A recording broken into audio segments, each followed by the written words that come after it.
Years after Misfit Garage disappeared from TV, Tom Smith, one of the show's most loved mechanics, shared the news about what caused the show's sudden end. What really happened behind the garage doors? Tom Smith's story.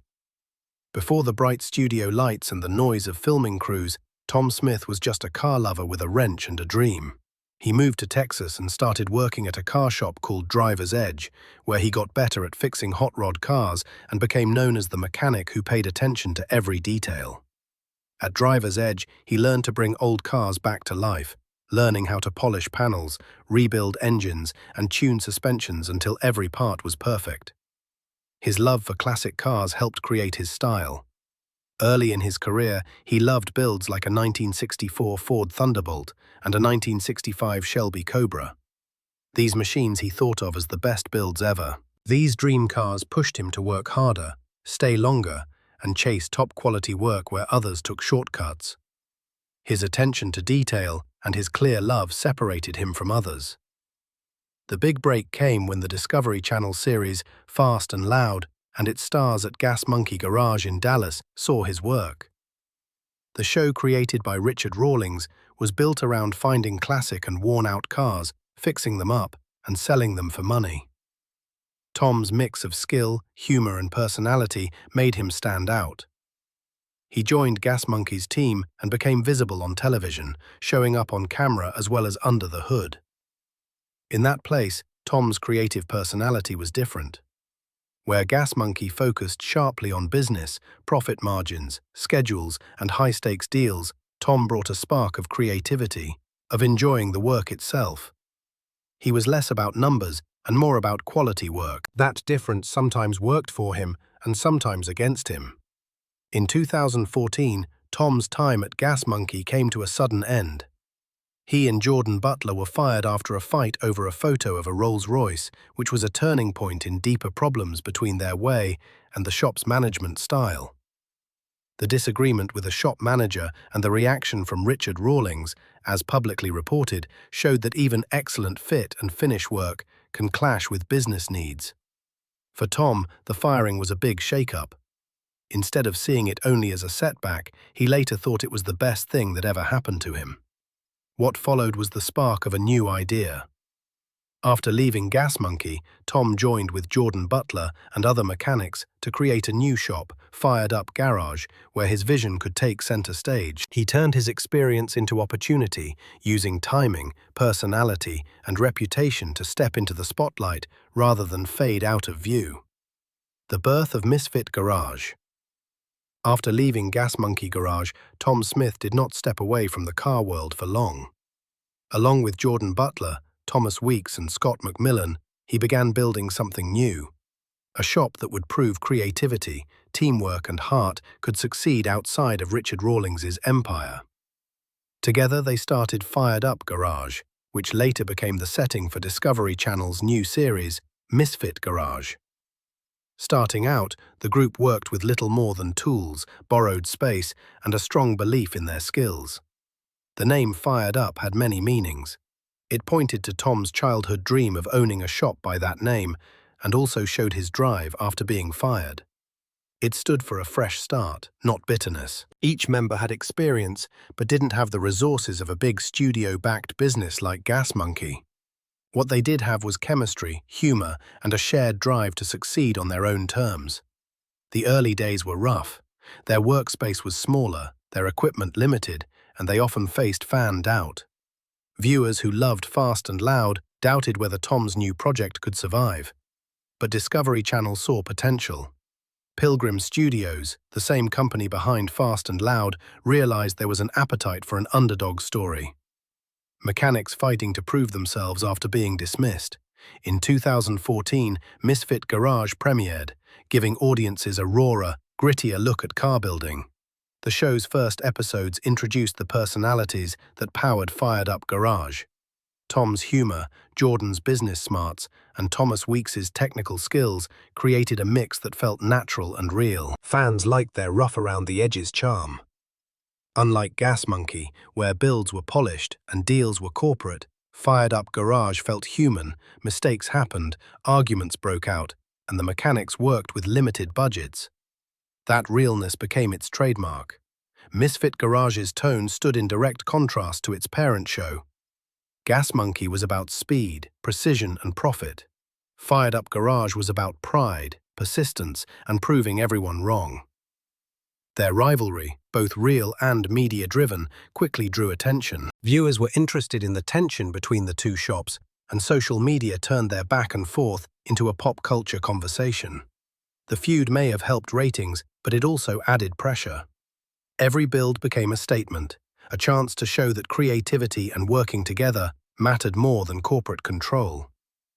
Behind the cameras, life at Fired Up Garage wasn't easy. Unlike Gas Monkey, which had sponsorships and strong sales, the Misfit team faced money challenges. Car restorations were expensive and slow to profit. The shop survived mostly on the strength of television contracts and fan interest rather than vehicle sales. The members had to balance entertainment with actual car business, keeping the builds real enough to satisfy viewers while making sure they could stay afloat with money. Still, the team's chemistry carried them. They rebuilt classics like the Pontiac GTO, Ford Mustang, and Chevy pickup, showing both their talent and passion. Fans responded to their openness. They argued, struggled, and laughed on screen, showing the emotional side of shop life. The series offered something rarer than the usual shine of car TV. When Fired Up Garage used the initials FU, many viewers thought it was a dig at Richard Rawlings. Online talk suggested it meant, "forget you," or worse. But for Tom Smith, the initials meant something completely different. Freedom unleashed. He saw it as a message of independence, a statement that passion and hard work could break free from television politics and business rivalry. That way of thinking captured the spirit of Misfit Garage, proud, stubborn, and unfiltered. By the middle of its run, Misfit Garage had carved its own space in car entertainment. It never reached the massive ratings of Fast and Loud, but it built a dedicated following that admired its honesty and humor. The feud with Gas Monkey added drama, yet it was Tom's personality that kept fans loyal. He showed the everyday mechanic's dream to be seen, respected, and free to build without compromise. Tom Smith before the fame. Long before television cameras captured his humor and high-energy personality, Tom Smith was already a character shaped by curiosity, risk-taking, and creativity. Born in Ohio and raised in Georgia, he was the kind of child who never stopped asking questions. His mind worked like a machine that refused to idle. While most kids played outside without a care, Tom was inside, taking apart radios, lawnmowers, and bicycles, wanting to see how they worked. Putting them back together, however, was never guaranteed. That early interest in mechanical parts set the foundation for his life's work as a master builder and problem solver. Growing up in a modest family, Tom's world was not filled with luxury or convenience. What he had instead was an endless imagination and a talent for mischief. His intelligence and quick wit made him stand out, even among older kids. Teachers noticed his sharp mind, but his restless energy often made him hard to contain. His curiosity was bigger than the classroom. It was this mix of brains, humor, and rebellion that would later define his personality in adulthood. The mechanic who could make you laugh while fixing your car faster than anyone else. One unforgettable story from his youth captures both his fearlessness and mischief. As a young boy, Tom decided to take his uncle's 1974 Pontiac Granville for a joyride. The car was big, loud, and beautiful, a dream machine for any teenage boy. But Tom's adventure ended quickly and dramatically when he accidentally crashed into a police car. The incident could have scared him straight, but instead it became part of his legend. That fearless energy, the willingness to take risks and learn the hard way, became a permanent part of who he was. At age 12, Tom's life took a new turn when he moved in with his grandmother. It was during those years that he began to develop a deeper sense of independence. His grandmother's house became both a safe place and a classroom for life. She was strict but loving, and her influence helped shape his humor and strength.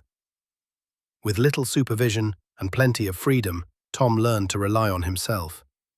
He used humor as a coping mechanism, a way to deal with life's ups and downs. This humor later became his trademark both in the garage and on television. In high school, Tom's mix of intelligence and creativity began to stand out even more. He did great at spelling bees and loved reading, showing that beneath the grease and jokes was a bright mind. He also had a gift for drawing, often sketching cars and machines from memory. While most saw him as the class clown, those who paid attention noticed how focused and precise he could be when working on something he cared about. His artistic side and mechanical skill would later merge, creating the unique blend of art and engineering that defined his builds on screen. Tom's passion for cars truly took shape in his teenage years when he began an apprenticeship under Carl Parsons, a respected mechanic in Ohio. Parsons taught him the discipline behind the craft, how precision mattered just as much as passion. Under this mentorship, Tom learned not just how to fix engines, but how to understand them. He discovered that every vehicle had a personality and that a good mechanic could sense its rhythm the way a musician senses a beat. After his apprenticeship, Tom opened his first small shop in a tough neighborhood. There he earned respect through hard work and honesty. While most people in the area followed trends, Tom refused to join the crowd. He famously preferred Ford vehicles when everyone around him swore by Chevy. That decision summed up his individuality: confident, fearless, and unwilling to bend for popularity. His shop became a local hangout where stories, laughter, and the smell of oil filled the air. People came for repairs, but stayed for the company. Over time, the qualities that made Tom special became clear: his quick humor, fearless independence, and deep passion for learning. He was not just a mechanic, he was a storyteller, artist, and entertainer. Long before cameras arrived, he had already mastered the art of turning hard work into something joyful. That mindset came alive in his most famous moments on television, where his passion for perfection collided with his sharp comedic style. Gears, grit, and the heart of a craftsman. Tom Smith's career was never just about cars. It was about passion, personality, and the perfectionist streak that ran through everything he touched. His most memorable moment, known among fans as the metric bolt rant, summed up who he was: a man who mixed comedy with quality work. The rant, which went viral among fast and loud viewers, showed Tom's exaggerated frustration over using metric bolts instead of standard American ones. It was funny, dramatic, and deeply symbolic. Beneath the laughter was a serious point: his love for traditional American engineering, and his resistance to shortcuts that ignored quality work. Tom's humor gave him a unique place in the car world. While other mechanics focused purely on the work, he turned the garage into a stage. His sarcasm, wild gestures, and colorful storytelling made even technical discussions entertaining. This ability to balance technical precision with light-hearted humor set him apart. Fans loved that he could teach you something about cars and still make you laugh until your sides hurt. Beyond television, Tom had another side: the performer. He spent years doing stand-up comedy, appearing at the Dallas Improv and the Manhattan Christie Comedy Club. On stage, he used his life in the garage as material. He turned everyday frustrations from broken tools to stubborn engines into hilarious performances that connected with audiences who knew the struggle of hard work.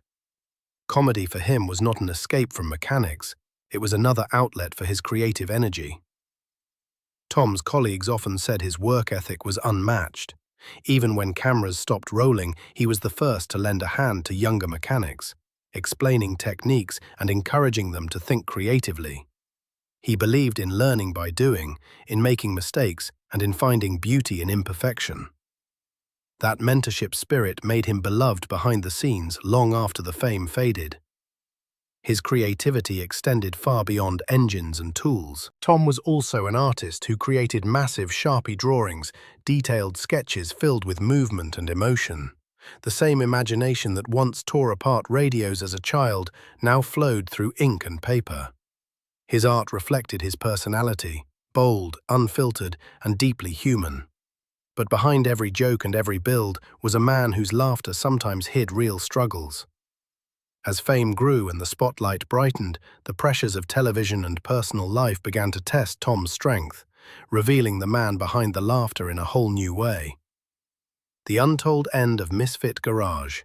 The success of Misfit Garage began as a victory for underdogs, but behind the scenes it was a complicated web of control, exhaustion, and quiet disappointment. While the show presented itself as a rebellion against Gas Monkey Garage, the truth was far more tangled. Richard Rawlings, the man at the center of Fast and Loud, still had a firm hold on the business side of Misfit Garage. Despite public appearances of rivalry, Rawlings owned the building used by the fired-up garage crew and also remained an executive producer through his partnership with Discovery and Pilgrim Studios. This meant that even as Tom Smith and his team worked to present Misfit Garage as their independent comeback story, they were still working within Rawlings's reach. The supposed competition that fans saw on screen, the David versus Goliath story between Gas Monkey Garage and Misfit Garage, was to a large extent a creative setup designed to keep audiences